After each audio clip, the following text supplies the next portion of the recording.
Buenas tardes. Buenas tardes, profe. Buenas tardes, profe.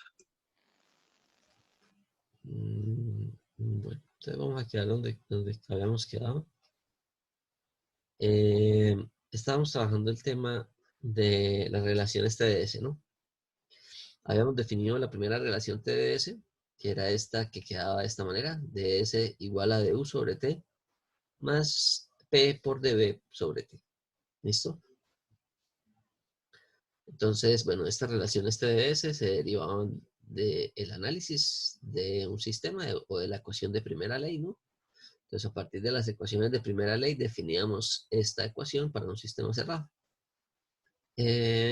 Estas ecuaciones sirven para cualquier sistema, independiente de si sea cerrado o abierto. Únicamente es que sus ecuaciones se derivan a partir de la ecuación de primera ley. ¿Por qué sirven para cualquier sistema? porque estamos hablando de propiedades termodinámicas. ¿Listo? Entonces, y recordemos que las propiedades termodinámicas son propiedades que son independientes de la trayectoria. Entonces, son únicamente dependientes del estado de la sustancia. Entonces, al ser propiedades termodinámicas, pues son independientes del proceso y por lo tanto son independientes de si es un estado cerrado o un estado abierto. Entonces, de aquí, nosotros podemos llegar a otra ecuación un poco más específica en donde decimos lo siguiente. Que la variación de la entropía es igual a du sobre t, ¿no? Pero nosotros habíamos visto por allá atrás que du es una propiedad que se puede dejar expresada en forma de un Cp, perdón, de un Cv, multiplicado por un diferencial de temperaturas. ¿Sí? Entonces, de esa manera, yo puedo decir que du sobre t es lo mismo que colocar Cv por dt sobre t más p sobre t por dt. ¿Listo? Y con eso concluiríamos lo que sería esta ecuación. Nos falta la segunda ecuación TDT, perdón, TDS, que se deriva a partir de esta ecuación. A partir de esta ecuación previa que teníamos acá. Yo les había dicho que esa es una de las ecuaciones fundamentales de la termodinámica. Y a partir de esta ecuación nosotros vamos a definir la otra ecuación TDS. Entonces, vamos a partir de la definición de entalpía. Nosotros sabemos que la entalpía se define como la suma de la energía interna más una multiplicación de dos propiedades, P por B. Entonces, si nosotros hacemos la derivada de la entalpía, nosotros tendríamos que la derivada de la entalpía va a ser igual a la derivada de la energía interna más la derivada de un producto, ¿no? P por dB más B por dP. ¿Sí? Entonces, si sustituimos esta ecuación, es decir, si de acá despejamos du, nosotros vamos a tener que du es igual a dH menos PdB menos BDP. ¿Sí? Entonces, si sustituimos este du en esta ecuación TDS, nos queda que TDS es igual a du, que sería dH menos PdB menos BDP, más este término, más PdB. Entonces, como vemos, de ahí se cancelarían estos dos términos y me queda otra ecuación nueva, que es la segunda ecuación fundamental, que es la ecuación TDS igual a dH menos BDP. ¿Listo? Esta es la segunda ecuación TDS o segunda ecuación fundamental de la termodinámica. ¿Listo? Nuevamente, aquí podríamos despejar, entonces esta es nuestra segunda ecuación, coloquémosla aquí en rojito. ¿Sí?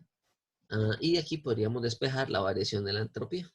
Entonces, la variación de la entropía es igual a dH sobre T menos B por dP sobre T.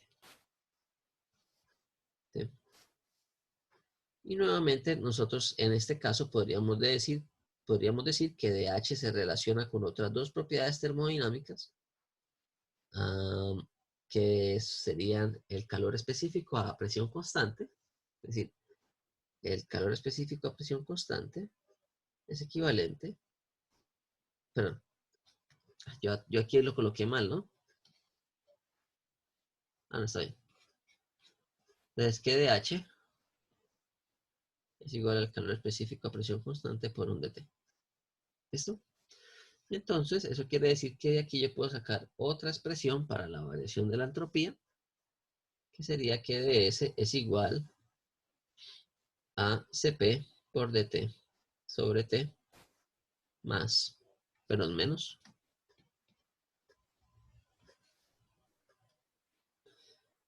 b sobre t por db por dp. ¿Listo?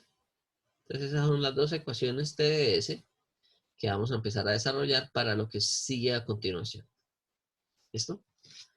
Entonces eso fue lo que faltó de la clase anterior. O sea, definir estas dos ecuaciones. Entonces vamos a tener estas dos ecuaciones 1 y 2, que son las dos ecuaciones a partir de las cuales vamos a trabajar hoy la gran parte del tema.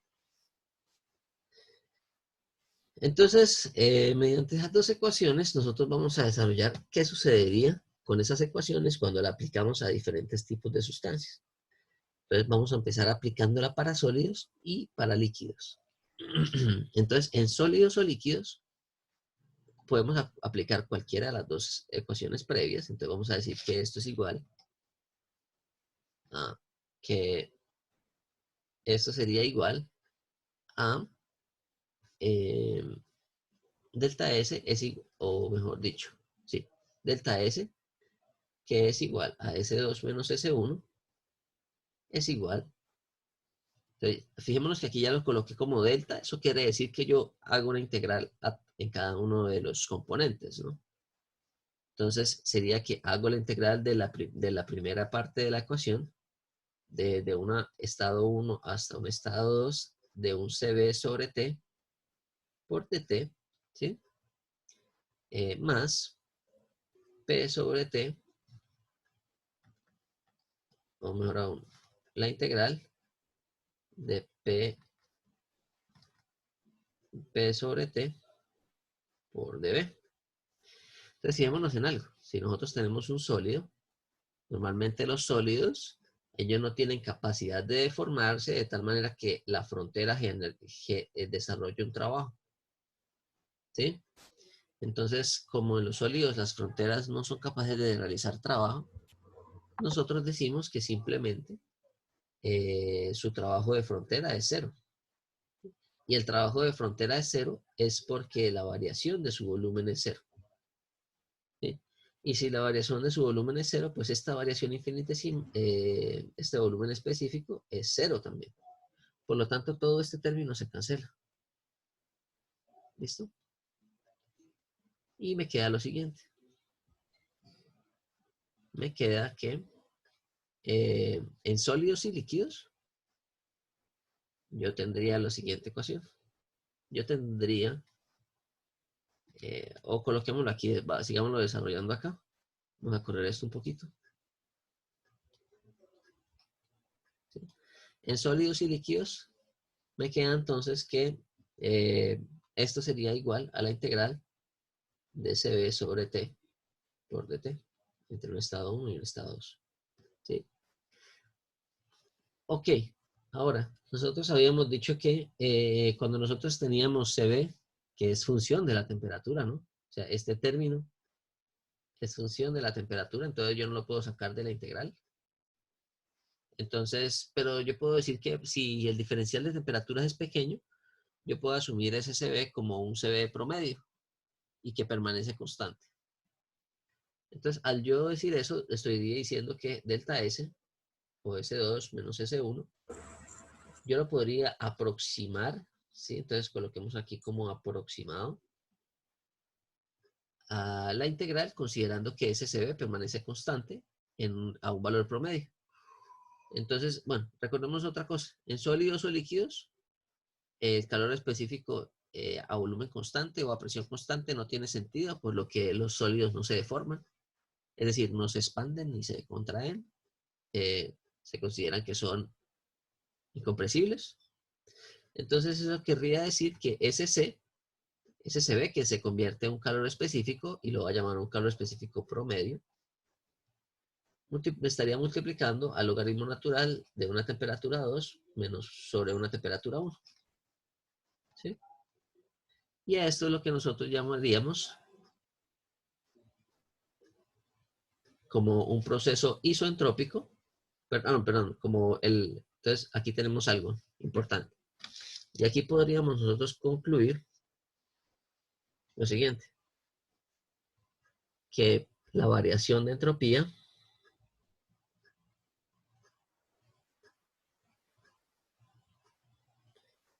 en sólidos y líquidos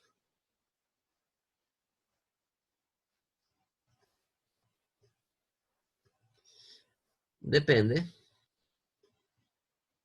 únicamente de la variación de temperatura.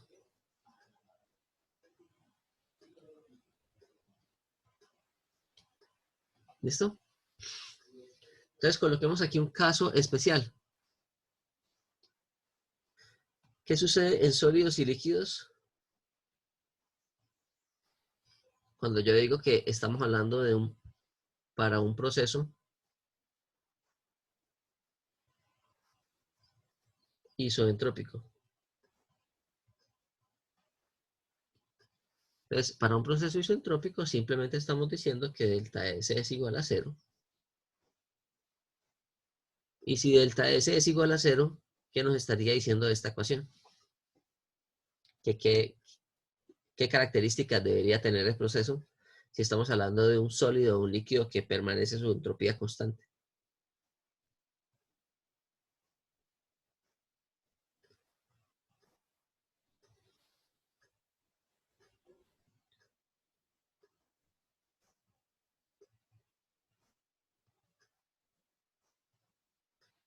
¿De qué manera este delta S se vuelve 0 según esta ecuación? Las temperaturas La de un temperatura 2 es igual a la temperatura 1, ¿no? ¿Eso qué querría decir? ¿Ah? ¿Eso qué quiere decir? ¿Qué tipo de proceso sería entonces? Es un proceso isotérmico. isotérmico. Entonces, en sólidos y líquidos, si nos están diciendo que estamos en un proceso isoentrópico, es lo mismo que estuviéramos diciendo que tenemos un proceso isotérmico.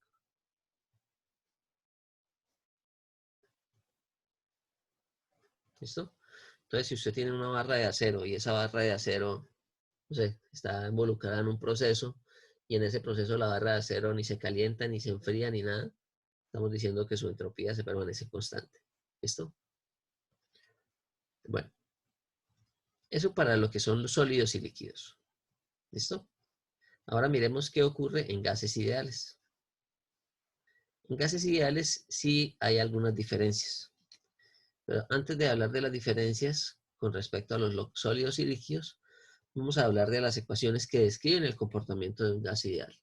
Entonces, lo primero es esta ecuación que nosotros tenemos aquí, pero esta ecuación se puede describir de otra manera. Yo la puedo escribir de la manera de PV igual a MRT. ¿Sí? O sea, que P por el volumen específico es igual a R por T. ¿Sí? Esa es una forma de escribir esa ecuación de gases ideales también. Ok. Entonces, si nosotros tratamos de desarrollar esta primera ecuación, entonces coloquemos esta misma ecuación que nosotros tenemos aquí, se nos presentaría lo siguiente. Delta S sería igual a la integral de 1 a 2 de CB sobre T por DT más P, bueno, la integral de P sobre T por dB. ¿Listo? Entonces, pues obviamente nosotros tenemos que dejar esta expresión, la tenemos que dejar en función del volumen para poder integrarlo. ¿Cómo quedaría esta expresión en función del volumen según la ecuación de estado? ¿Eso sería equivalente a qué? Según esta ecuación. Pues P sobre T es lo mismo que tener R sobre B. Según esa ecuación de estado. Entonces, esta ecuación quedaría igual a la integral de 1 a 2 de CB sobre T por DT más la integral de R sobre, bueno, que haría R por dB sobre B, pero R es una constante, entonces R lo puedo sacar de la integral y integraría dB sobre B, que sería lo mismo que decir logaritmo natural de B2 sobre B1. ¿Listo? Entonces se nos presenta esta ecuación. Ahora, ¿qué hacemos con esta integral que tenemos aquí? Es un poco más difícil, por lo que nuevamente este CB es función de la temperatura, pero entonces podemos hacer lo mismo que teníamos planteado aquí para los sólidos, ¿no? Entonces decimos que delta S se puede aproximar, ¿sí?, a CB promedio, que multiplica logaritmo natural de T2 sobre T1 más el logaritmo natural, perdón, R logaritmo natural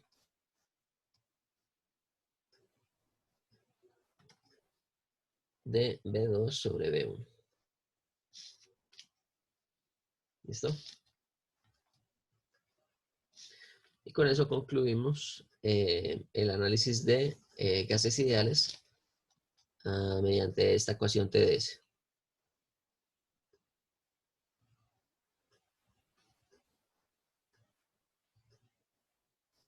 ¿Listo? Entonces sería nuestra primera ecuación para el cálculo de la variación de entropía en función de la variación de temperatura y de la variación del volumen específico. ¿Listo? Ok. Ahora miremos la otra ecuación, ¿no? Con la otra ecuación nosotros teníamos que delta S era igual a la integral de 1 a 2 de Cp sobre T por dt menos B sobre T por dp. Bueno, la integral de 1 a 2. En ese caso, la integral, nosotros tenemos que nuevamente dejar expresado este coeficiente que multiplica la variación de presión en función de la presión, ¿sí? Pero como tenemos gases ideales, nosotros sabemos que B sobre T es lo mismo que tener R sobre T, R sobre P. Entonces queda una ecuación muy similar a la que teníamos arriba, pero en donde cambian algunos valores pequeños, ¿sí? Entonces cambiaría aquí, por ejemplo, en lugar de tener CB, tengo aquí CP sobre T por dt. Y aquí quedaría R, logaritmo natural, pero en este caso sería de la presión 2 sobre la presión 1. ¿Listo? Ok, entonces si desarrollamos esa ecuación, quedaría de la siguiente manera.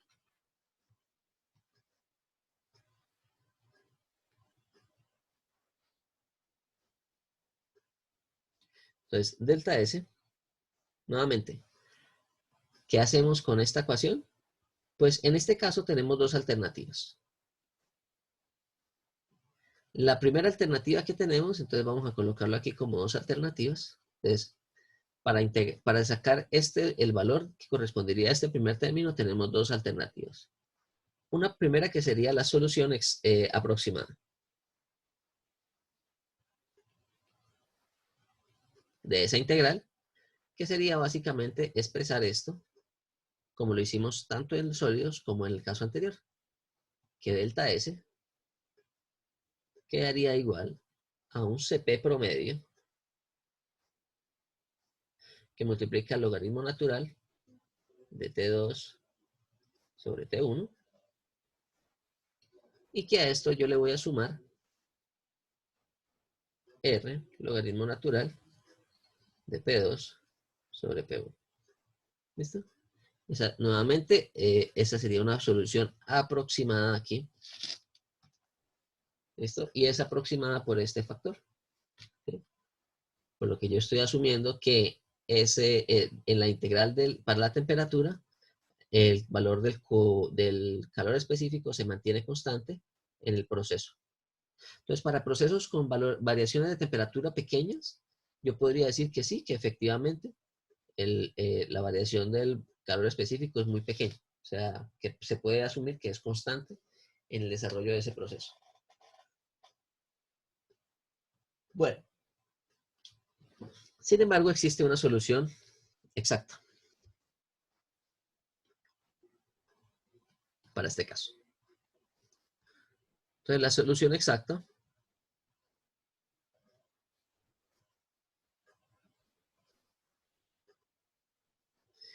implica lo siguiente. Cuando ustedes se van a las tablas váyanse de siquiera a cualquier tabla entonces les voy a mostrar acá. Cuando ustedes van a las tablas, a ver, cuando vamos a las tablas de Cengel, tablas de gases ideales de Zenger. Entonces aquí tenemos, por ejemplo, los valores de tabulados para el oxígeno molecular. Nosotros vemos que para cualquier valor de temperatura está asignado un respectivo valor de entalpía S0, ¿sí? Para cualquier valor. Entonces, ¿qué es lo que se hace? Que experimentalmente se sacaron los valores. Entonces, recordemos algo. ds se mide en función de la temperatura, ¿no? Bueno, entonces, lo que ellos tabularon aquí fue cómo fue la variación de la temperatura desconsiderando que haya presiones de presión, ¿sí? Porque recordemos que la ecuación que nosotros tenemos es CP, CP, es delta S integral de 1 a 2 de CP sobre T por DT. Pues estamos viendo las tablas. Sí, por eso aquí estoy escribiendo. ¿No se ve lo que estoy escribiendo? No, profe, ahí solamente se ven las tablas. No, Oh. se ve relleno o algo. Bueno, sí.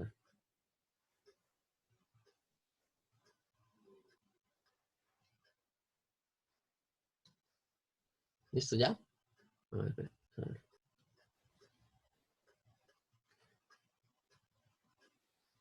Entonces, de ahorita, imaginémonos que la ecuación que teníamos ahorita, la de ds, vamos a dejarla únicamente con CB, perdón, CP sobre T por DT. ¿Ahora sí? Sí, señor. Bueno, entonces lo que se hizo experimentalmente es que se sacaron, es decir, aquí sería menos R logaritmo natural de P2 sobre P1. ¿Sí? Entonces ellos dijeron, no, vamos a sacar datos de tablas para este término. ¿Sí? Entonces lo que hicieron fue que empezaron a determinar cómo harían esta operación, cómo se determina esta variación para diferentes características, para diferentes condiciones. ¿Sí? Entonces lo que hicieron es que establecieron un valor cero de referencia para la entropía, que fue para el 0 Kelvin. ¿Sí? A 0 Kelvin establecieron que era 0 kilojulios por kilomol Kelvin del valor de entropía. Entonces lo que ellos dijeron fue fácil, listo, integramos a cada uno de los dos lados, vamos a integrar acá y vamos a integrar acá desde un valor 0 para un valor 0 de referencia aquí de temperatura hasta un valor S que le colocaron como S' y una temperatura T. ¿Sí? Entonces para cualquier valor de temperatura T que nosotros tengamos acá, tenemos un valor S. Bueno, aquí estaría en kilojulios por kilomol Kelvin, ¿no? Entonces, para el ejercicio que se nos presenta a nosotros, lo que nosotros decimos es que esa operación, cuando la hacemos desde T1 hasta T2, la podemos nosotros expresar como una diferencia de los valores S, S'2 menos S barra 1. ¿Listo? Entonces, voy a retornar aquí a la presentación y para que miremos eso un poco con más detalle. Entonces, esta integral que nosotros tenemos aquí, como les decía, se puede expresar. Entonces, lo que les decía ahorita era que S' es igual a la integral de 0 hasta un valor de temperatura de Cp sobre T por dt. ¿Listo? Siempre desde 0. Entonces, para S2' sería hasta T2, desde 0 hasta allá. ¿Listo? Pero entonces, eso sería lo mismo que tener aquí. Bueno, es esto de acá, ¿no? Ahora, si para S1', para uno es S1 molar, ¿no? Porque recordemos que la barrita arriba indica que es en unidades por kilomol. Entonces sería como tener de 0 a T1, Cp sobre T por dt. Entonces la diferencia de estos dos, ¿sí? Si si yo a este término le resto esto, es como si yo estuviera pasando este exponente al inferior, ¿no? Entonces quedaría S2 menos S1', barra, perdón. Es lo mismo que yo tuviera acá la integral de T1 hasta T2 de Cp sobre T por dt. ¿Listo? Bueno, esto molar también, ¿no? Aquí molar, molar y molar. Entonces la integral que teníamos arriba nos quedaría de la siguiente manera. Que delta S sería, en este caso ya es igual, ya quito el aproximado, a una variación de entropías molares. Entonces sería esta 2 menos esta 1. Obviamente, como esto está en términos molares y yo lo quiero dejar en términos específicos, lo tengo que multiplicar por la masa molar de la sustancia que estoy analizando. Y a eso le sumaría el componente relacionado con la variación de presiones. Y de esta manera nosotros determinaríamos de manera exacta la variación de la entropía para un gas ideal.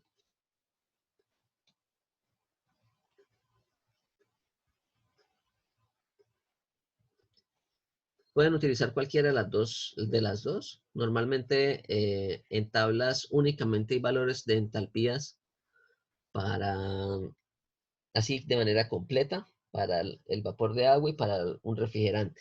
¿Sí?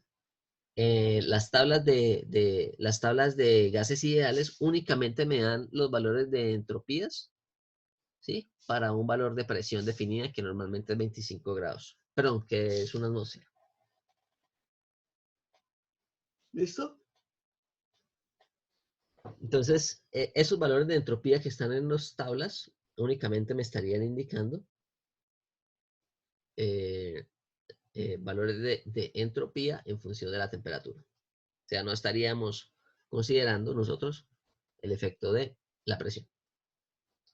Bueno, entonces aquí vamos a hacer lo mismo que hicimos ahorita con los líquidos y sólidos. Vamos a mirar ese caso especial donde la entropía permanece constante. ¿Sí? Entonces, para el proceso isoentrópico.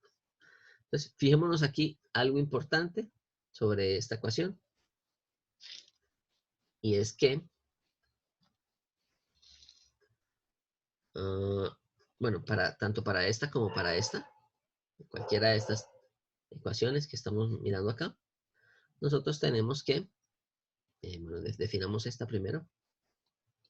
Entonces, aquí se presenta variación de la entropía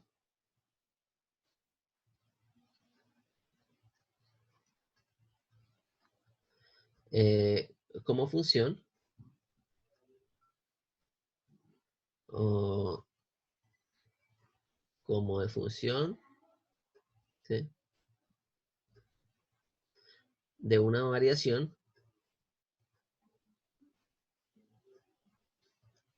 de temperatura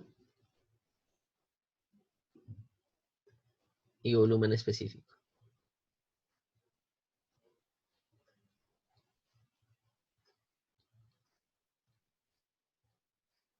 O sea, si nosotros lo expresamos, sería más o menos de la siguiente manera.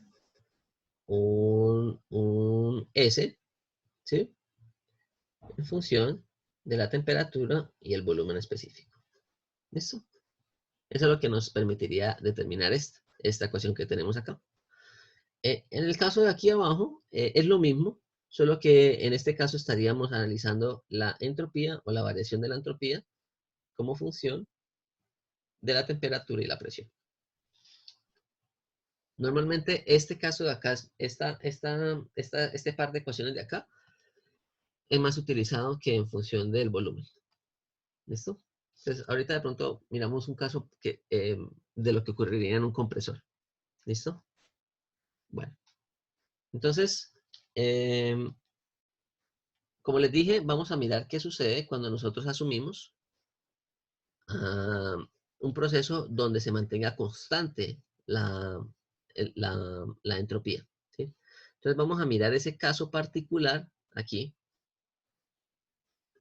Vamos a mirar ese caso particular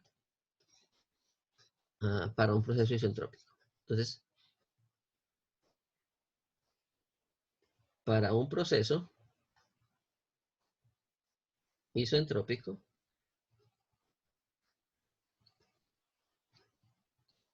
nosotros tenemos lo siguiente. Tendríamos, obviamente, que esto se iguala a 0, ¿no? Quedaría igual a, bueno, aproximadamente igual, ¿sí? A un CB que multiplica el logaritmo natural de T2 sobre T1 más R, logaritmo natural de B2 sobre B1. ¿Listo? Entonces, si pasamos este para el otro, para aquí para el otro lado de la ecuación, o pasamos este para el otro lado de la ecuación, nos quedaría que CB, logaritmo natural de T2 sobre T1, es aproximadamente igual. Bueno, aquí una de las propiedades de los logaritmos es que si yo invierto el sentido de los exponentes en el interior del logaritmo, yo estaría invirtiendo el signo, ¿no? Entonces, cuando yo paso esto para el lado izquierdo, me queda negativo, pero entonces para que me quede positivo, simplemente invierto el numerador con el denominador dentro del logaritmo, ¿no? Entonces me quedaría que esto es igual a R, logaritmo natural de B1 sobre B2.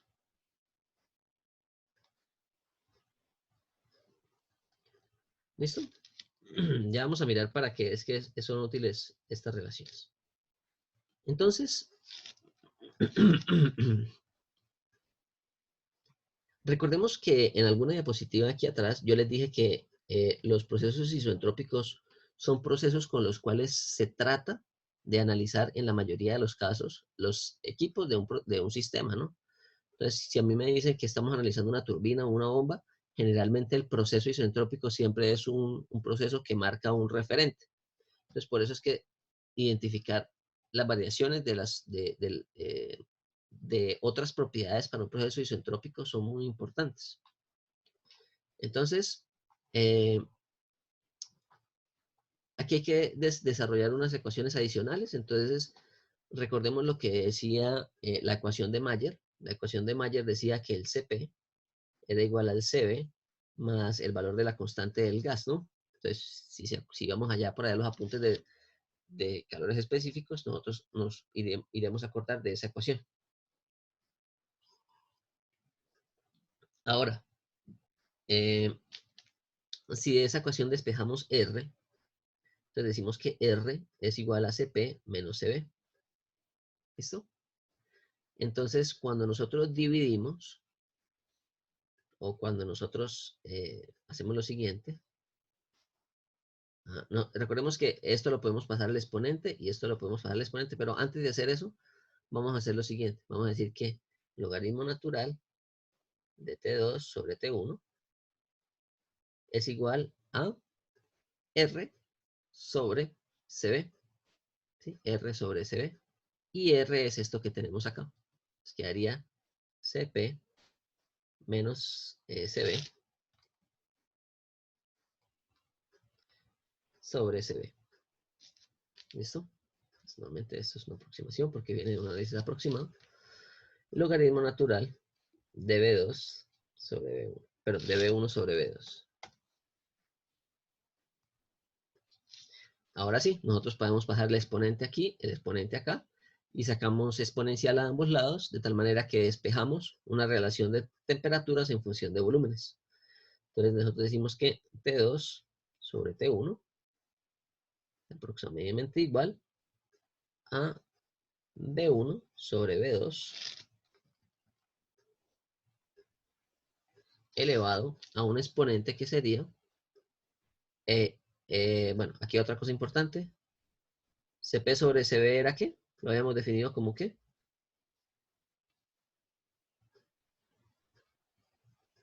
Esa relación de calores específicos, ¿cómo era que le habíamos asignado un nombre?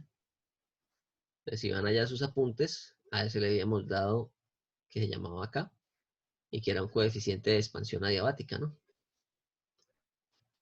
Que lo habíamos definido únicamente cuando definimos la ecuación de Mayer también. Entonces, si Cp sobre B es K, entonces esto quedaría K menos 1. K menos 1. Y esta sería la relación de la temperatura y el volumen específico cuando nosotros tenemos un proceso isoentrópico.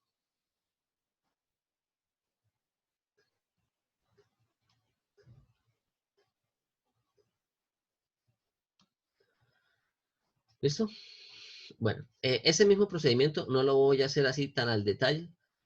Lo pueden sacar también de esta ecuación, es decir, de esta ecuación que tenemos aquí abajo, podemos hacer algo muy similar, de tal manera que sacamos una ecuación muy parecida, pero para temperaturas y presiones, ¿no? Entonces quedaría T2 sobre T1 es igual a P2 sobre P1 elevado a la K menos 1 sobre K.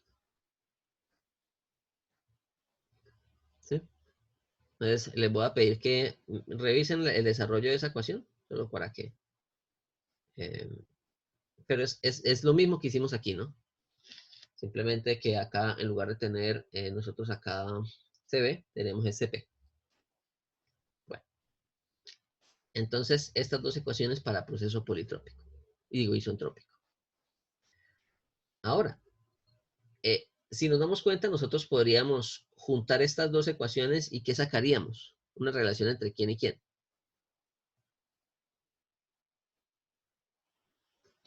Si nosotros hacemos un análisis de juntar estas dos ecuaciones. Aquí estamos determinando temperaturas en función de los volúmenes específicos, aquí temperaturas en función de las presiones. Y si analizamos estas dos ecuaciones, ¿qué tendríamos?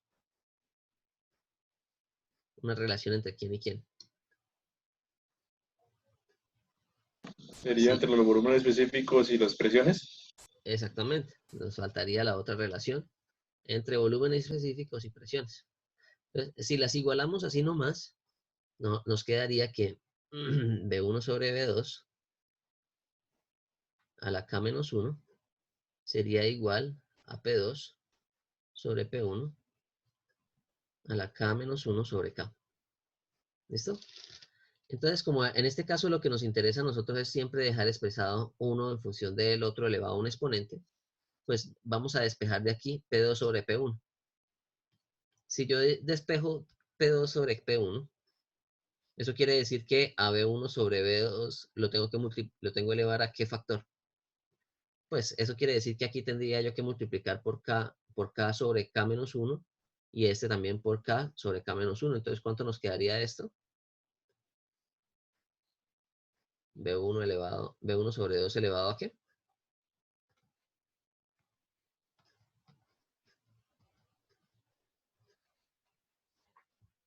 Es como cuando yo tengo un X al cuadrado y tengo un Y a la 5 y quiero dejar X como no al cuadrado, sino X igual a Y a la tanto.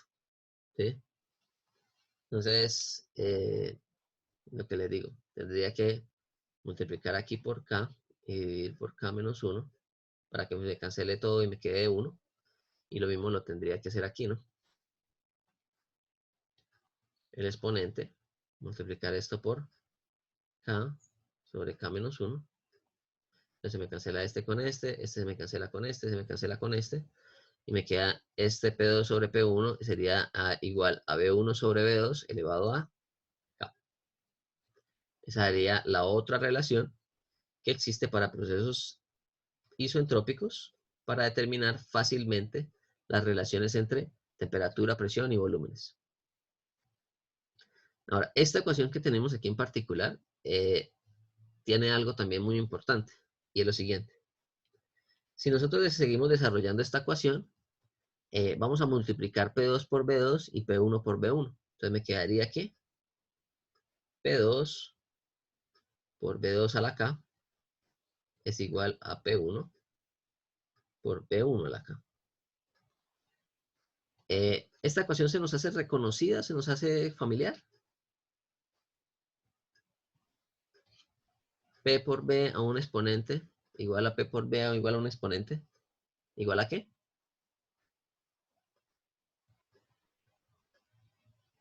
Una constante. A una constante. ¿Y a eso cómo lo llamábamos? ¿Eso es un proceso politrópico? Proceso politrópico.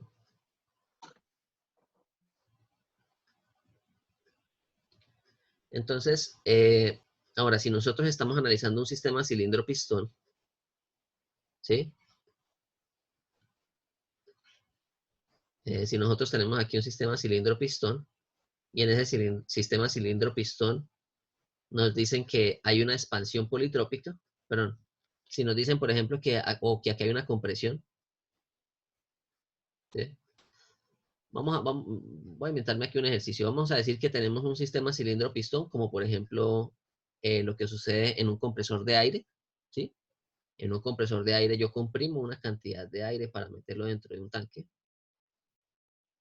Entonces vamos a decir que ese compresor funciona de manera isoentrópica, lo cual no es verdad, porque para que sea isoentrópico quiere decir que no hay transferencia de calor. Pero bueno, no pasa nada. Entonces, vamos a decir que esta compresión, pues vamos a decir que hay una compresión isoentrópica, ¿sí? Si nosotros nos dicen que la compresión es isoentrópica, debe cumplir con esta ecuación, ¿sí? Entonces, si yo quiero realizar el trabajo, si yo quiero calcular el trabajo en esa compresión isoentrópica, yo tendría que el trabajo reversible es igual a la integral de P por dB, ¿sí? Y recordemos que esa integral nos quedaba como P2 por B2 menos P1 por B1. Bueno, en realidad aquí es por B, aquí sería por B total, ¿no? Porque lo estoy colocando como trabajo total, ¿no? Si lo hubiera colocado como trabajo por unidad de masa, sí lo coloco aquí por volumen específico. ¿Listo? Pero como lo estoy colocando como trabajo total, tiene que ser P2, B2 menos P1, B1. ¿Sobre qué? ¿Cómo era la ecuación del trabajo? Era 1 menos N, ¿no? Entonces, si nos dicen que la compresión es isoentrópica, ¿cuánto sería el coeficiente politrópico de ese proceso?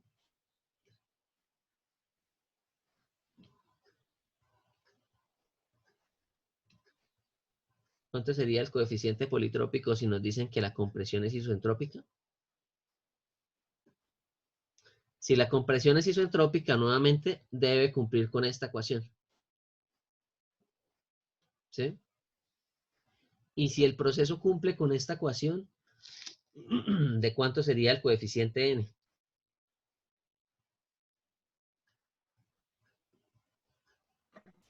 ¿Dos? ¿Sí se acuerdan de esto del trabajo?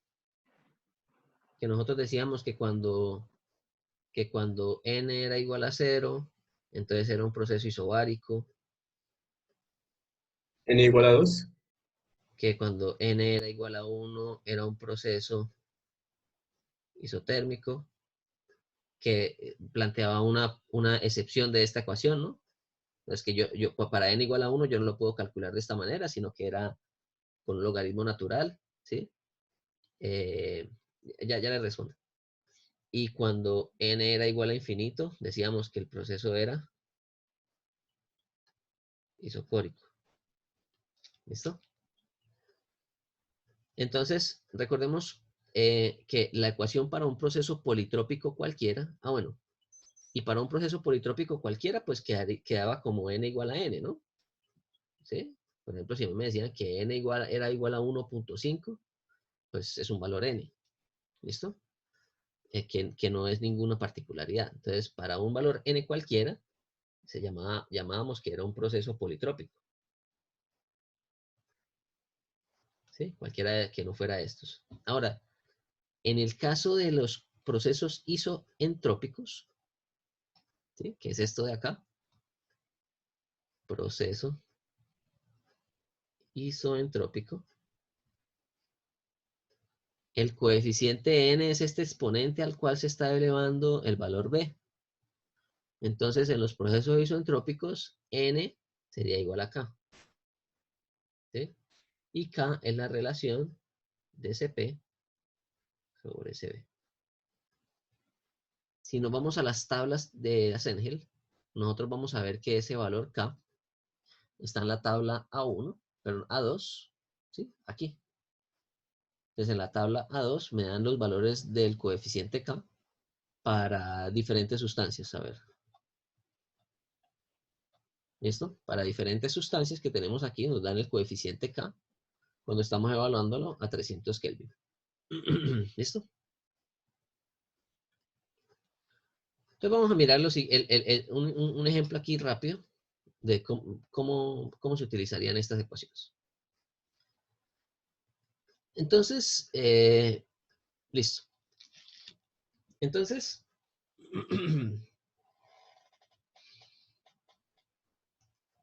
vamos a mirar qué sucede en un compresor.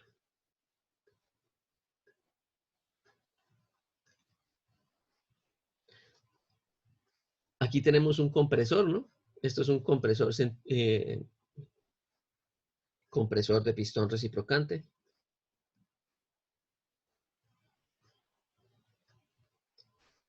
Compresor de pistón o un compresor reciprocante. Es cualquiera de las dos cosas es lo mismo. ¿Listo? Entonces, ¿cómo funciona este compresor? Pues tenemos aquí un motor eléctrico. Ese motor eléctrico me mueve una polea, ¿sí? Y esa polea mueve aquí un cigüeñal. Ese cigüeñal, entonces imaginémonos que aquí tenemos el cigüeñal acá, ¿sí? Y ese cigüeñal tiene acoplado en su esquina una biela que mueve un pistón. ¿Sí? Ese pistón se va a mover en un movimiento reciprocante hacia arriba y hacia abajo. Entonces, ese pistón, cuando sube, inyecta el aire a través de este conducto al interior del tanque. ¿Listo? Entonces, cuando él sube, se abre aquí una válvula, o sea, que hay una válvula que va para el tanque, y aquí hay una válvula de admisión. ¿Sí? Quedó como una cara ahí. Entonces, cuando el pistón sube, a través de este sistema se inyecta aire aquí al tanque.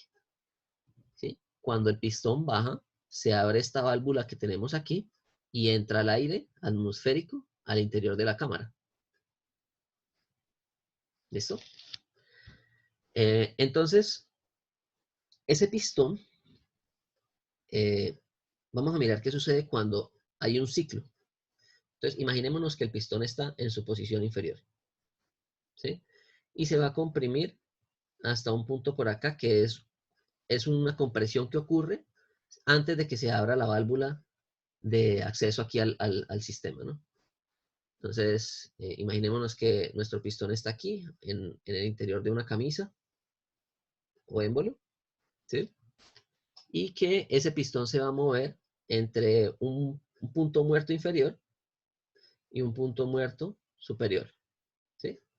Es decir, el máximo y el mínimo.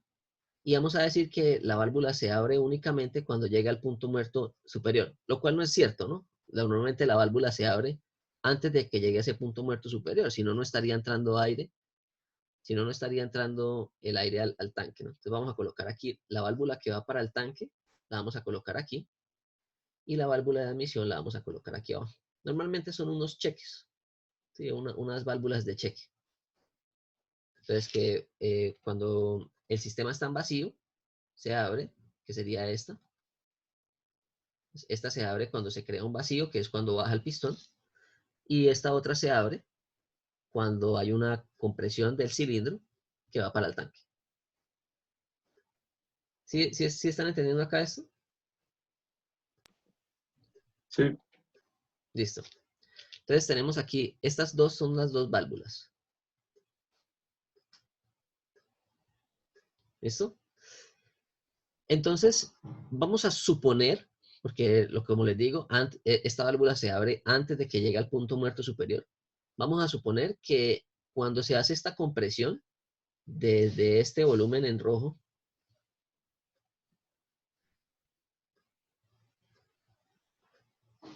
hasta este volumen en verde, vamos a decir que ocurre un proceso isentrópico. ¿Listo? Vamos a decir que ese proceso de 1 a 2 es un proceso isoentrópico, ¿sí? Entonces, al ser un proceso isoentrópico, yo inmediatamente sé que, que se cumplen las ecuaciones que teníamos allá atrás, ¿no? Entonces, y vamos a decir lo siguiente. Vamos a decir que el volumen del cilindro o el volumen del sistema se reduce a una cuarta parte en el proceso de compresión. Estoy inventándome aquí valores, ¿sí? Entonces, ¿eso qué querría decir? Que el volumen 1 es igual a 4 veces el volumen 2. ¿Listo? Ok. Volumen 1 es igual 4 veces el volumen 2. Vamos a colocarlo volumen total, pero como la masa es la misma, pues eso quiere decir que el volumen específico 1 es igual a 4 veces el volumen específico 2 porque la masa es la misma. ¿Listo? Ok. Entonces, y yo le digo a usted, bueno, ¿cuánto sería la temperatura en 2 si el aire, o sea, si la temperatura del aire que está entrando aquí está a la temperatura ambiente? Pues usted dice, ah, listo, como es un proceso isentrópico, yo aplico las ecuaciones para proceso isentrópico. Entonces yo digo que T2 sobre T1 es igual a B1 sobre B2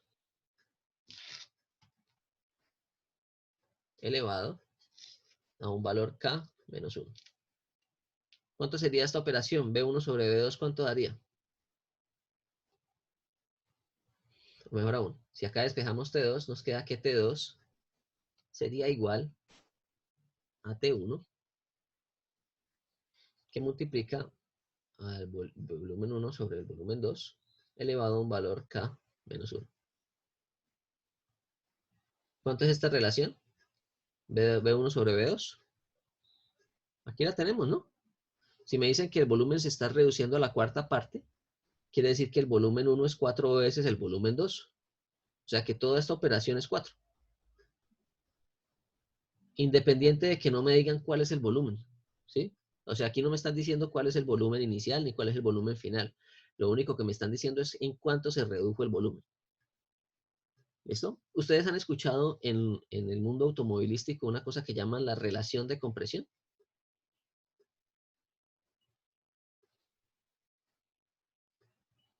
No sé si han escuchado eso de pronto o han leído eso en revistas de carros, la móvil o... Sí, profe, pero ni idea qué significa. Sí lo he leído, pero no Bueno, tengo la idea. relación de compresión lo que dice es en cuánto cambia la presión en el interior del cilindro de un carro de gasolina, de un carro de diésel. Normalmente en los carros diésel esa relación de compresión es mucho más grande que en los carros a gasolina, por lo que son motores que funcionan sin chispa, ¿no? Sino por una alta relación de compresión, entonces eso produce que el combustible se encienda de manera espontánea. Entonces, si yo sé que esta relación de volúmenes es 4 y yo sé que la temperatura 1 es 25 grados, pues simplemente yo procedo a calcular T2. Entonces, recordemos, estas temperaturas en termodinámica, siempre las temperaturas se manejan en Kelvin. Entonces, estas temperaturas tienen que estar en Kelvin. Por lo tanto, esto quedaría 298, que sería 25 más 273, que multiplica a 4 elevado a K menos 1. ¿Cuánto es el K para el aire? Si estamos diciendo que aquí está entrando aire para un compresor.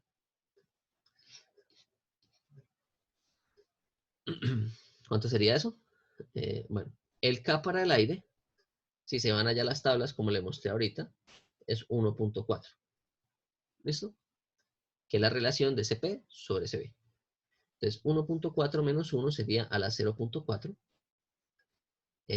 Da casi 2, ¿no? Entonces, ¿cuánto daría esa temperatura 2 según ese cálculo?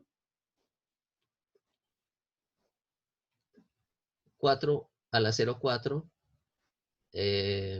multiplicado por 298.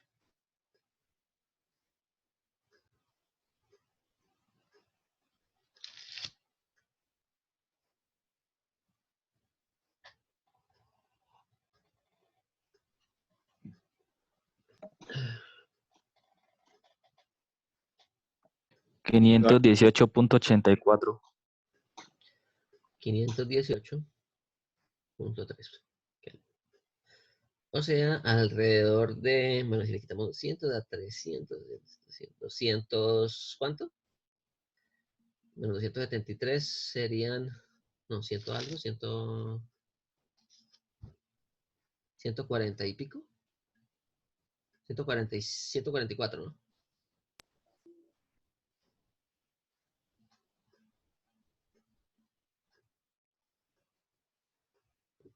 Profe, Restémosle la sí, 245. 2. 245,84. Ah, sí. 245. Estaba pensando en 377, 373. Listo, correcto. Entonces, coloquémosle 245 grados aproximadamente. ¿Sí? Entonces, esa sería la temperatura que alcanzaría el sistema si se realizara una compresión isentrópica. ¿Sí? Daría la temperatura 2 si se realiza una compresión isentrópica.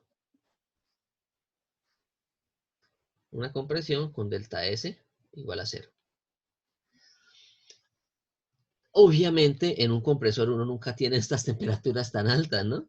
Sí hay unas temperaturas altas, obviamente, pero no tan altas como esto. ¿Por qué? Porque normalmente, para que esto ocurra, si nosotros estamos diciendo que la compresión es isentrópica, es decir, si delta S es igual a 0, nosotros estaríamos diciendo que, y si se realiza un proceso reversible, si el proceso es reversible, recordemos que delta S al final es igual a la integral de un dq sobre T más una entropía generada. ¿Sí? Si nos están diciendo que eso ocurre en un proceso de compresión reversible, entonces si es un proceso de compresión reversible, esto se elimina, lo cual me querría decir que no hay transferencia de calor. 0. ¿Sí? Entonces, si me dicen que ese compresor está realizando un proceso de compresión reversible, es decir, entropía generada 0, de inmediato yo sé que al ser un proceso de compresión reversible y que es isoentrópico, inmediatamente yo a partir de esta ecuación digo, si es isoentrópico, es decir, si esta entropía es 0, y si me dicen que es reversible, es decir, la entropía generada es 0, pues yo inmediatamente deduzco que no hay transferencia de calor, que es un proceso que ocurre de manera adiabática. Para que este compresor sea adiabático, quiere decir que yo lo tengo que aislar térmicamente.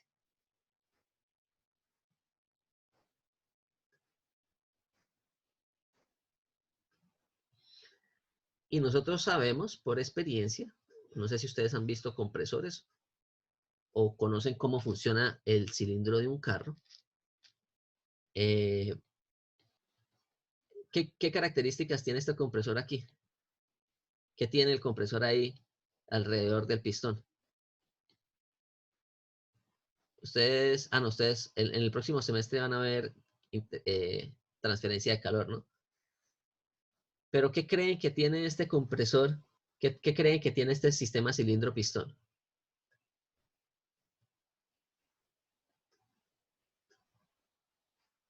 Entonces, nuevamente, no sé si aquí alguno tenga, no sé, o conozca, ah, no sé, aquí haya abierto el computador y usted ha visto que el computador nuevamente tiene una caja así, con una serie de barritas, como de aluminio. ¿Eso qué es? El disipador de calor. Un disipador. Un disipador. Entonces, eso mismo ocurre con elementos mecánicos, como un compresor. ¿Sí ven estas aletas?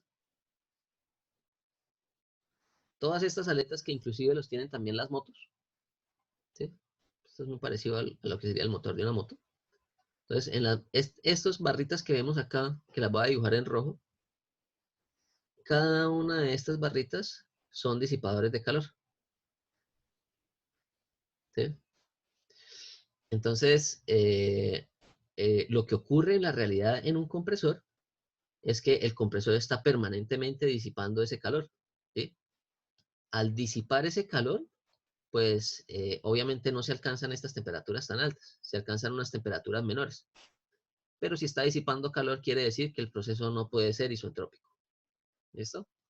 Entonces, esto sería una particularidad cuando decimos que el proceso de compresión ocurre de manera isentrópica. Si ocurriera de manera isentrópica, eso quiere decir que alcanzaría unas temperaturas máximas de 245 grados. ¿Listo? Entonces, esa sería como la forma como se aplicaría esto a un ejercicio. Obviamente, cuando empecemos a hacer ejercicios un poco más elaborados, vamos a entender un poco más cómo se aplican las ecuaciones y todo eso. ¿Hay alguna duda sobre esto para pasar al siguiente tema?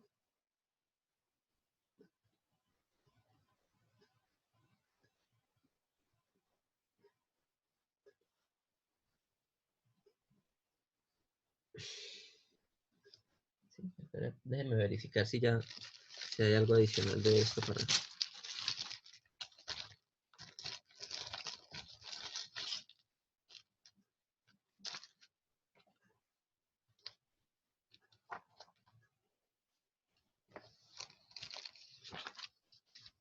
Sí, efectivamente ahí ya.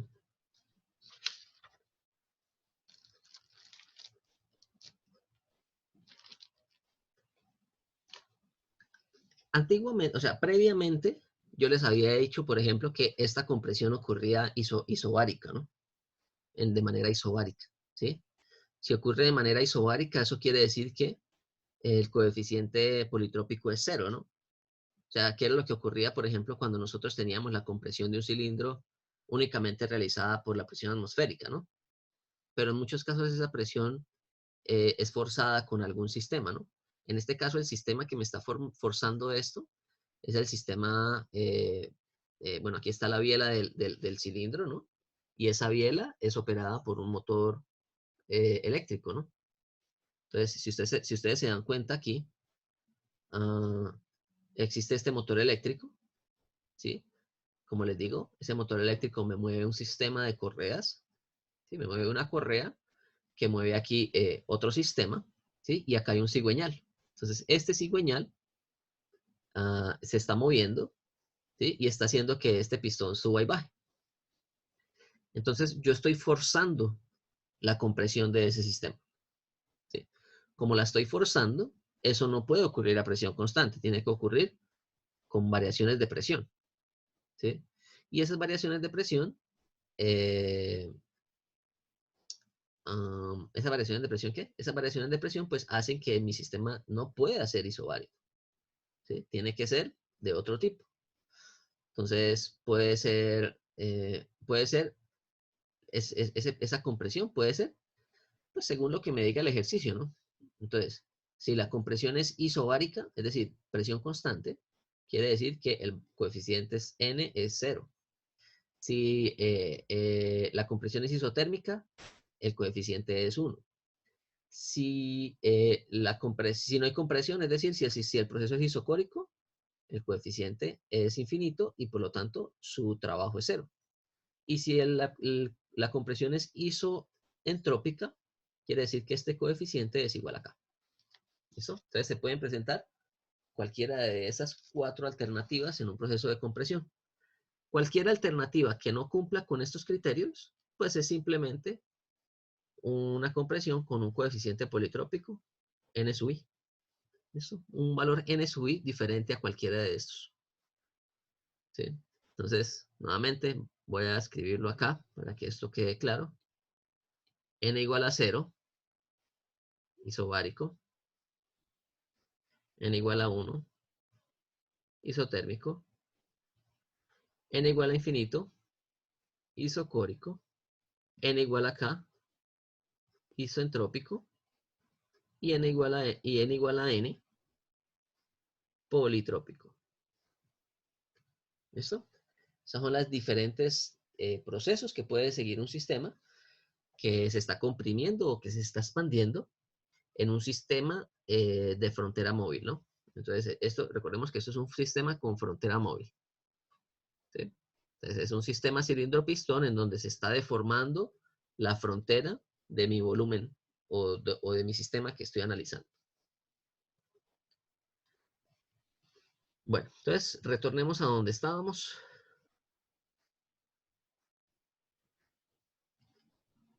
¿Listo? Entonces estábamos aquí en este punto y habíamos desarrollado estas ecuaciones, que era lo que tenía aquí yo ahorita. Ok. Ahora vamos a mirar lo que es el trabajo reversible. ¿Sí? Entonces vamos a mirar cómo se calcula este trabajo reversible. No cuando tenemos un sistema cilindro-pistón, ¿sí? Cuando tenemos un sistema cilindro-pistón, el trabajo reversible se hace mediante la integral de P por dB, ¿sí? Que fue algunas cosas que desarrollábamos por allá al principio del semestre, que se daba cuando nosotros, ¿sí? Entonces, ¿se acuerdan que esto venía de que aquí se ejercía una fuerza y que el trabajo es fuerza por distancia, entonces la fuerza es dependiente de la presión y toda esta cuestión, ¿sí? Y que llegábamos a esta relación que teníamos acá y que se considera que es trabajo reversible porque nosotros estamos considerando que esto ocurre en un proceso cuasi estático, donde todos los estados intermediarios se pueden considerar estados de equilibrio. Entonces, cuando se cumple eso, decimos que es un proceso reversible, pero en ese caso sería un trabajo reversible en un sistema donde hay una frontera móvil, ¿sí? Donde esta frontera se desplaza. Ahora, ¿cómo se calcula ese trabajo reversible en una frontera, perdón, no en una frontera móvil, sino en un sistema abierto? ¿Sí? Es decir, en un sistema en flujo estable. Recordemos que aquí no hay flujo de masa, ¿sí? Aquí no hay ningún flujo, aquí no hay ninguna masa que esté entrando ni esté saliendo en el proceso de compresión. Entonces, cuando nosotros tenemos, por ejemplo, ¿en qué sistemas estaría yo considerando un trabajo eh, eh, uh, eh, bueno, me queda más fácil decirle, ¿no? Entonces, esto no es lo que ocurre, por ejemplo, en una bomba, en una turbina o en un compresor, ¿no? En una turbina, en una bomba o en un compresor, yo no puedo decir que la frontera de mi sistema se está expandiendo, porque eso es como si yo estuviera diciendo que la carcasa de la bomba está aumentando de tamaño, lo cual no es cierto, ¿no? O que la carcasa del compresor está aumentando de tamaño, ¿no? El volumen en el interior del compresor o en el interior de la bomba siempre es el mismo. Y por lo tanto, no hay una deformación de la frontera. Entonces, no se puede calcular de esta manera el trabajo reversible en esos procesos. ¿Cómo se calcula? Entonces, eso es lo que vamos a mirar ahora. Entonces, el trabajo reversible, entonces planteamos aquí las dos situaciones. En un sistema cerrado, en donde está ocurriendo un proceso de expansión o compresión de cuasi equilibrio,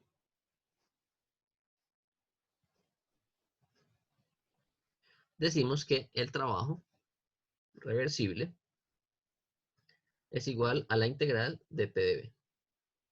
¿Listo? Eso es lo que habíamos dicho allá previamente. Donde esto lo podía dejar yo expresado también en función de la masa, ¿no? Entonces, que sería la masa por la presión por el dB, pero específico, ¿no? Y si yo divido esto sobre la masa, entonces me queda que el trabajo reversible específico es igual a la integral de P por dB específico. ¿Listo? Esto ocurre, nuevamente, como les digo, en un sistema cerrado. Ahora vamos a mirar lo que ocurriría en un sistema abierto o en un volumen de control. Entonces, cuando nosotros tenemos un sistema abierto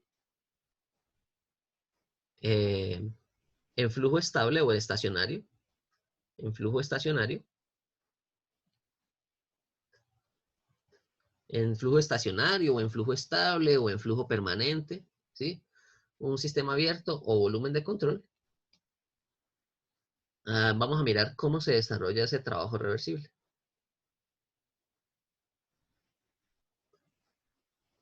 Entonces, para que el trabajo sea reversible, pues entonces nosotros planteamos la ecuación de la primera ley para un volumen de control, ¿no? Entonces, ¿cómo es la primera ley para un volumen de control? Nosotros teníamos que el calor neto, perdón, sí, el calor neto menos el trabajo neto,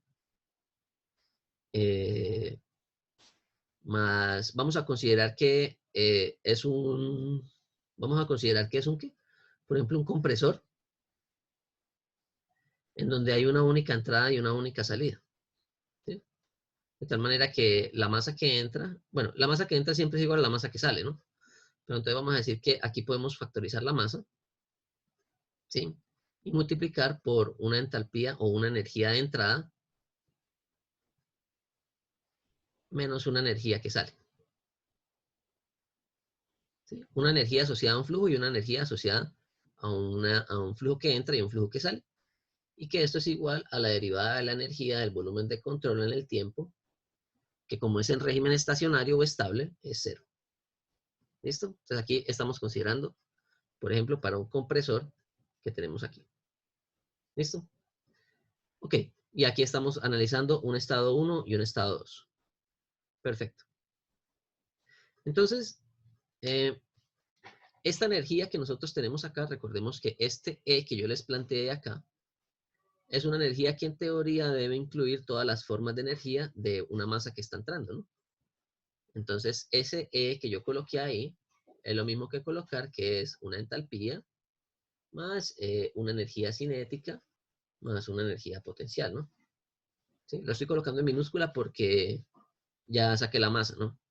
Entonces, ya, como ya saqué la masa, entonces esa energía cinética sería equivalente a la velocidad al cuadrado sobre 2 y esta energía potencial sería un G por Z. ¿Listo? Pero vamos a desconsiderar esas energías y vamos a decir que E es únicamente esta variación de entalpía. ¿Listo? Entonces, como estamos diciendo que entra y que sale, pues el que está entrando es 1 y el que sale es 2. Entonces, esto nos queda de la siguiente manera, que el calor neto menos el trabajo neto es igual a un M por un delta H. ¿Listo? Un M por un delta H, donde ese delta H sería H2 menos H1. Listo, perfecto. Entonces, ahora lo que vamos a hacer es que vamos a dividir cada uno de los términos por este flujo másico, de tal manera que me quede específico. Entonces, si yo divido esta masa en cada uno de estos valores, pues me va a quedar cuánto calor se está transfiriendo por unidad de masa y cuánto trabajo se está realizando por unidad de masa. Entonces, eso quiere decir que esto queda Q minúscula, que sería Q mayúscula sobre M, neto, menos el trabajo minúscula neto, igual a un delta H. ¿Listo? Ok. Entonces aquí vamos a hacer algo. Para que este trabajo sea reversible, el calor tiene que ser reversible. ¿Listo? Entonces, para que este trabajo sea reversible, es decir, para que esto sea W neto reversible, quiere decir que el proceso que estamos desarrollando es reversible. O sea, quiere decir que el trabajo debe ser reversible, pero que el calor debe ser reversible. Entonces, calor neto debe ser reversible. ¿En qué condiciones nosotros decíamos que existía un calor neto reversible? Cuando el delta de temperaturas es igual a 0. Efectivamente. Y ese calor reversible, ¿cómo lo podríamos dejar en función de otra propiedad termodinámica? Entonces, recordemos cómo era la desigualdad de Clausius. La desigualdad de Clausius decía que delta S era igual a la integral de un dq sobre T más una entropía generada, ¿no? Si es reversible, esto es 0. ¿Listo? Y si es reversible, quiere decir que la entropía de la frontera es constante, ¿no? Entonces, al ser constante, pasa a multiplicar acá y me queda que si lo coloco de manera infinitesimal, es decir, si quito esta integral, me quedaría que t por ds es igual a un dq que sería reversible. Esta S mayúscula, ¿no? Esta S mayúscula, ¿para qué?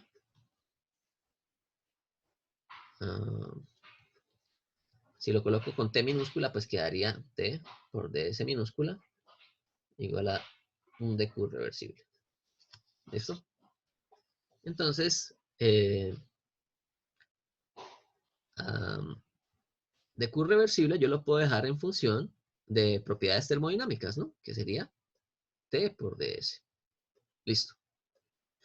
Y ahora la entalpía, ¿sí?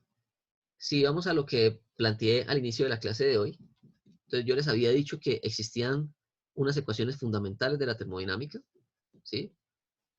Y que las llamábamos relaciones TdS, ¿sí? Aquí atrás. Entonces, una de las relaciones TdS era esta que teníamos acá, TdS igual a du más pb, y la otra ecuación fundamental es esta que teníamos acá, que es TdS igual a dh menos bp. ¿Listo? Entonces, vamos a utilizar esta segunda ecuación fundamental para despejar dh y dejarla en función de estas otras dos propiedades. Entonces, dh sería igual a TdS menos bp, perdón, más bp, más b de p, perdón. dh sería igual a TdS más b de p.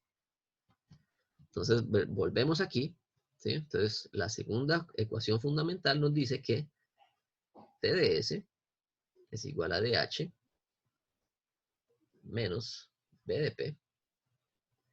Entonces, dh es igual a TdS más b de p.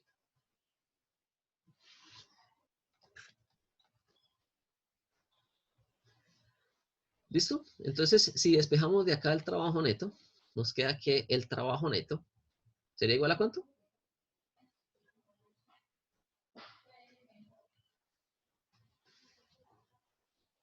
¿Cuánto quedaría el trabajo neto según esas ecuaciones o según esos análisis? A B por dP. A B por dP. ¿Hace falta algo?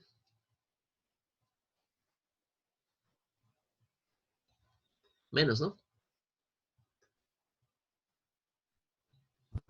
Sí, menos B por BP. Menos. Bueno, esto sí lo paso a diferencial, ¿no? O sea, bueno, aquí lo estoy colocando como diferencial, pero estas ecuaciones vienen de lo que sería un delta, ¿no? Pero en esto no tengo un diferencial, pero esto vendría como si fuera de un infinitesimal. ¿Listo? Entonces, es decir, voy a borrar esto mejor y voy a colocarlo de la siguiente manera. Esta ecuación que tenemos aquí arriba, yo lo puedo llevar a nivel infinitesimal, ¿no? Se cumple también a nivel infinitesimal. Entonces, si lo llevo a nivel infinitesimal, quedaría como dq reversible menos un dw neto reversible debe ser igual a un dh. Ahora sí reemplazo. Entonces, esto debe ser a menos dh, y menos dh sería ¿qué? Sería menos TdS menos BDP. Y este pasaría aquí negativo, pero pues con este menos queda positivo, entonces quedaría más TdS. Y se me cancelan estos dos valores. De tal manera que me queda que el trabajo reversible en un flujo estable, o como lo es un compresor, una bomba, una turbina, es equivalente a la integral de menos B por P, o menos la integral de B por dP, entre un estado 1 y un estado 2.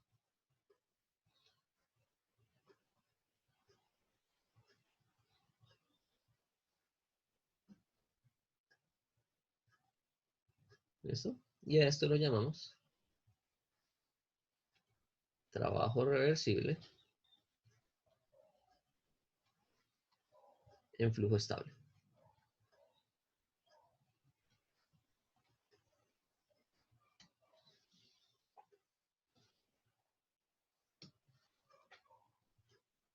¿Sí? Entonces, fijémonos que a diferencia del trabajo reversible en frontera móvil, ¿sí? Hay una diferencia, ¿no? Y es la siguiente, que aquí estamos integrando P por dB, y en el otro lado estamos integrando B por dP, ¿sí? Entonces, hay una diferencia en los valores que estamos integrando, ¿sí? Aquí fíjense, B por dP, perdón, P por dB, y aquí menos B por dP. Entonces vamos a mirar si eso tiene sentido. ¿Listo? Entonces vamos a mirar dos casos a ver qué es lo que ocurre. Vamos a mirar qué ocurriría en compresores y bombas.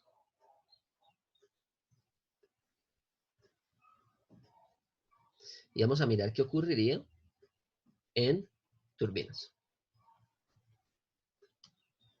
Entonces, ¿qué características tienen las turbinas y perdón, los compresores y las bombas? ¿Son utilizados para qué? ¿Para qué se utiliza un compresor? Para generar trabajo, ¿no? Entonces, Pero o sea, si usted dice, ay, yo necesito un compresor porque necesito generar trabajo, eh, esa no es como la utilidad, ¿no? O sea, uno dice, ah, necesito un compresor ¿para qué? Por ejemplo, ¿para qué necesitaría un compresor, un pintor?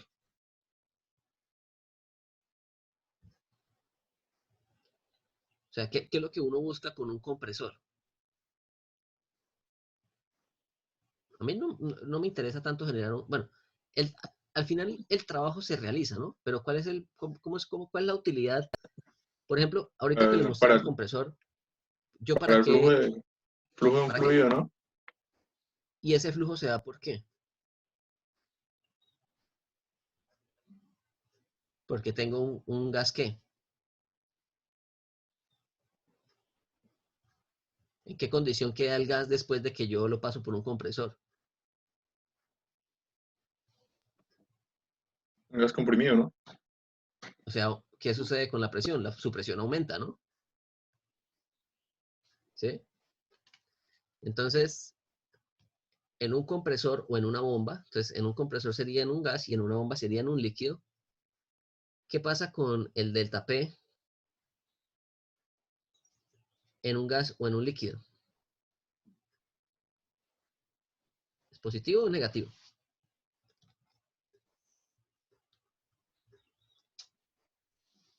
La presión final a la salida de una bomba o a la salida de un compresor, ¿tiene mayor presión o tiene menor presión?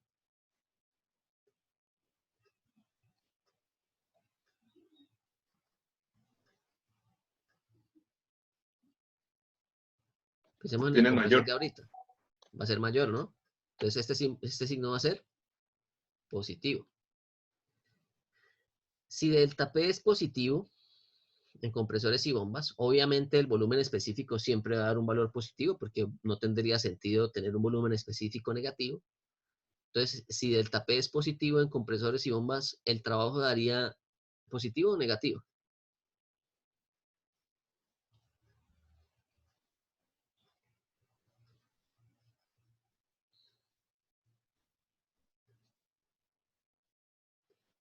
¿Mm? Si delta P es positivo en compresores y bombas, ¿el trabajo da qué? ¿Positivo o negativo? Negativo. Da negativo, ¿no? Y tendría eso sentido con la relación con la convención de signos que hemos trabajado. ¿Qué decía la convención de signos? Que cuando el trabajo es negativo, ¿está saliendo o está entrando?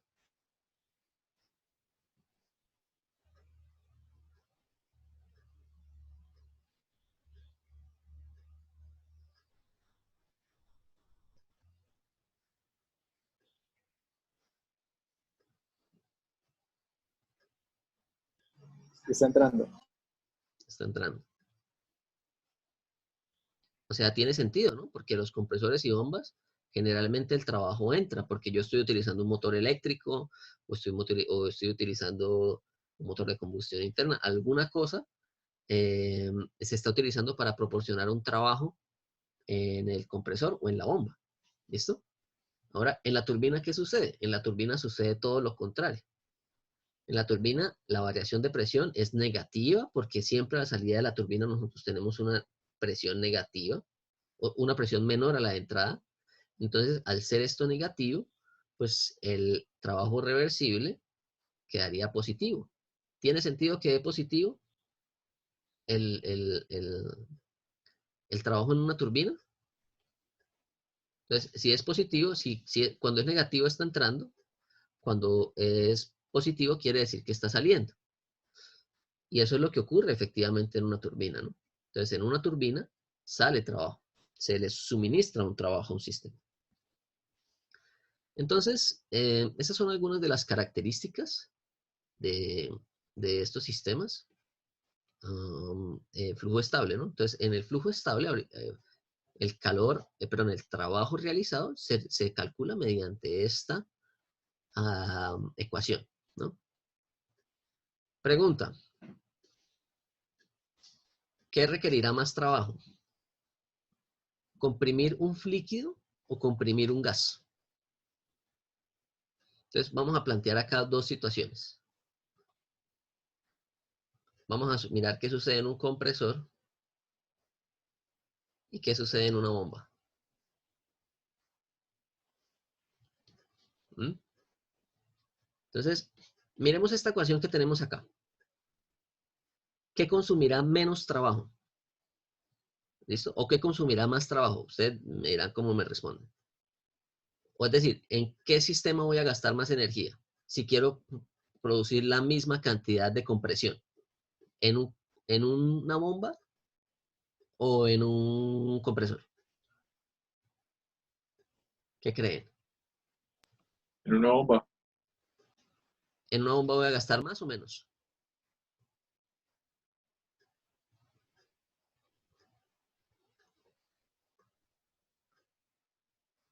¿En una bomba voy a necesitar más trabajo o voy a necesitar menos trabajo para hacer la misma compresión?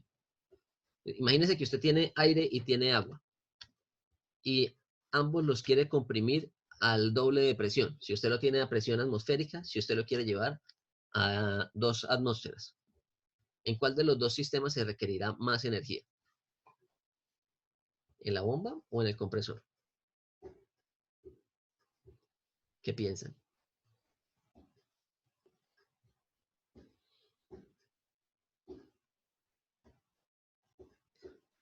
¿Qué información les está dando esa ecuación? ¿Qué información creen que les podría dar esa ecuación? Si el diferencial de presión es el mismo, analícenlo por el volumen específico. ¿Qué tiene un mayor volumen específico? ¿Un líquido o un gas? El líquido. Volumen específico, ¿no? Entonces, imagínese usted allá cuando estaba en el domo del agua. ¿Cuál tenía mayor volumen específico? ¿El vapor saturado o el líquido saturado? El vapor. El vapor saturado, ¿no?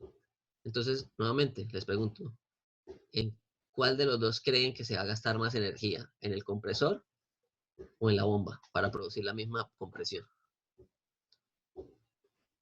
El compresor. En el compresor, ¿cierto? Porque en el compresor siempre trabajamos con gases. Y los gases siempre tienen un volumen específico mucho mayor al de los líquidos. Recordemos que el volumen específico de los líquidos siempre es un valor chiquitiquitico, ¿no? El volumen específico del agua a 25 grados, a ver si me acuerdo más o menos, era como de 0,0001004, algo así, ¿no? Pues creo que eran solo dos ceros. No eran solo 2 ceros, sí.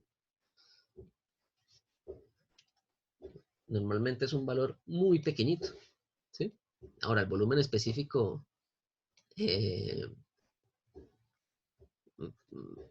a ver, esto sería 25 grados para el agua, ¿no? Entonces, para el agua, el volumen específico es aproximadamente a condiciones ambientales, ¿no? Entonces, 25 grados y una atmósfera. tenemos este volumen específico, que sería, ¿cuánto? Metros cúbicos por kilogramo.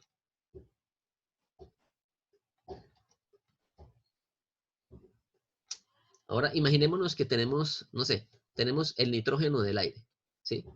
Entonces, nitrógeno del aire, entonces eso es un gas ideal, entonces el volumen específico en un gas ideal yo lo puedo determinar por la ecuación de estado. Entonces, el volumen específico sería R por T sobre P. ¿Listo? Entonces, el R del nitrógeno, a ver, busquemos el R del nitrógeno. Entonces, vamos a comparar aquí dos valores. Esto sería para el H2O líquido. Y aquí vamos a colocar el N2 como un gas ideal. ¿Listo? Entonces, la constante de nitrógeno es 0,2968. 0,2968.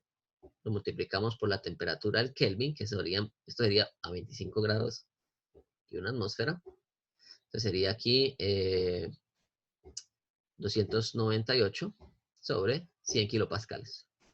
Aproximadamente una atmósfera, ¿no? Consideremos la atmósfera como 100. ¿Cuánto es esa multiplicación? Bueno, esto daría 2,98 o casi 3. Esto multiplicado por 3 da casi 1, ¿no? Como 0,90 y algo. 0,88 yo. 0,88. 0,88 metros cúbicos por kilogramo. Comparemos, ¿no? El orden de magnitud del volumen específico en los gases siempre es mucho mayor que el de un líquido. Entonces, por eso usted siempre va a gastar mucho más energía para comprimir un gas que para comprimir un líquido, ¿sí? Y por eso es que se utilizan los sistemas hidráulicos. Porque usted en un sistema hidráulico lo que busca es gastar una pequeña cantidad de energía.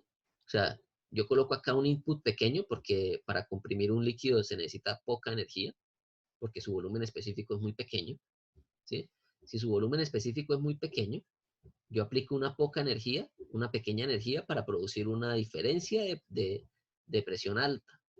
¿Listo? Entonces, por eso es que los sistemas hidráulicos son tan utilizados. Es justamente por eso. Porque yo en un sistema hidráulico con una pequeña cantidad de energía puedo producir una alta presión en un sistema, ¿sí? Y la alta presión, pues yo la utilizaré para, no sé, utilizar, por ejemplo, un gato hidráulico para levantar alguna cosa que necesite mucha presión. ¿Sí? Entonces, hago una pequeña cantidad de energía para producir una alta presión en un sistema. Y la alta presión en un sistema, pues la utilizo yo en un sistema hidráulico para lo que yo quiera. Ahora, si yo tengo un sistema neumático, pues ya el sistema neumático va a consumir mucho más energía que un sistema hidráulico. ¿Listo? Entonces, esas serían algunas de las características de esos sistemas. Entonces, inclusive en las bombas y en los compresores, entonces, para una bomba, el trabajo reversible, yo lo puedo aproximar a, normalmente las variaciones del volumen específico en líquidos es muy pequeña, ¿no? Entonces, al ser muy pequeña esta variación del volumen específico para variaciones de presión, yo puedo sacar este volumen específico de la integral y me quedaría que el trabajo reversible en una bomba es nada más que el volumen específico multiplicado por un delta P. ¿Listo? Eso sería el trabajo reversible que se le requeriría para realizar la compresión en una bomba. Bueno, esto es trabajo por unidad de masa, ¿no? Por unidad de masa. O sea, el minúscula, ¿no? Si yo quisiera el trabajo total, pues el trabajo total reversible es igual a la masa por el trabajo específico reversible. Y nos quedaría saber cuánto sería el trabajo reversible desarrollado en un compresor. Eso lo vamos a desarrollar en la próxima clase.